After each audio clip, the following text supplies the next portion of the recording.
বন্ধুরা এক মুহূর্ত থামুন। আজকের এই ভিডিওটা স্কিপ করলে আপনি একটা বড় সরকারি আপডেট মিস করবেন। কারণ লক্ষ্মী ভান্ডারের টাকা কি সত্যি 2000 টাকা হচ্ছে? রাজ্য সরকারি কর্মীদের ডিএ বাড়ছে? ফেব্রুয়ারি মাসের বাজেটে কি আসছে বড় ঘোষণা? সব প্রশ্নের উত্তর আজ এই ভিডিওতে। কোনো গুজব নয়, কোনো ভুয়ো খবর নয়, শুধুমাত্র বাস্তব ও অথেন্টিক তথ্য।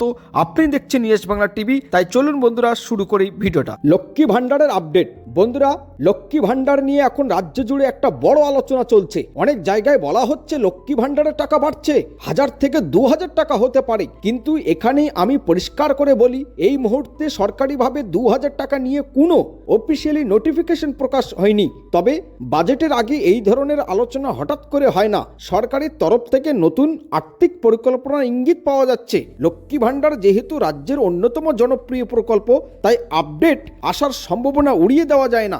সরকারি কর্মীদের ডিএ আপডেট। এবার আসি রাজ্য সরকারি কর্মীদের ডিএ প্রসঙ্গে। বন্ধুরা, দীর্ঘদিন ধরেই সরকারি কর্মীরা ডিএ বাড়ানোর দাবি জানিয়ে আসছেন। এখন শোনা যাচ্ছে ফেব্রুয়ারি মাসের বাজেটে ডিএ নিয়ে বড় ঘোষণা হতে পারে। এক ধাপে বা ধাপে ধাপে ডিএ বাড়ানোর সম্ভাবনা রয়েছে। যদিও এখনো পর্যন্ত সরকারি ঘোষণা আসেনি, কিন্তু বাজেটের সময় সাধারণত এই ধরনের সিদ্ধান্ত নেওয়া হয়। ফেব্রুয়ারি বাজেট কেন গুরুত্বপূর্ণ?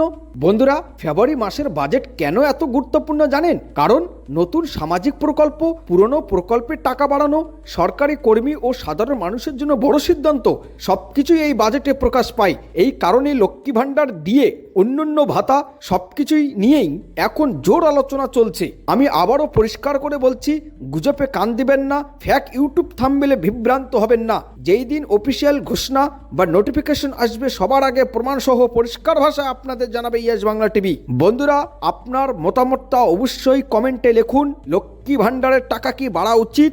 ডিএ বাড়ানো নিয়ে আপনার কি মত?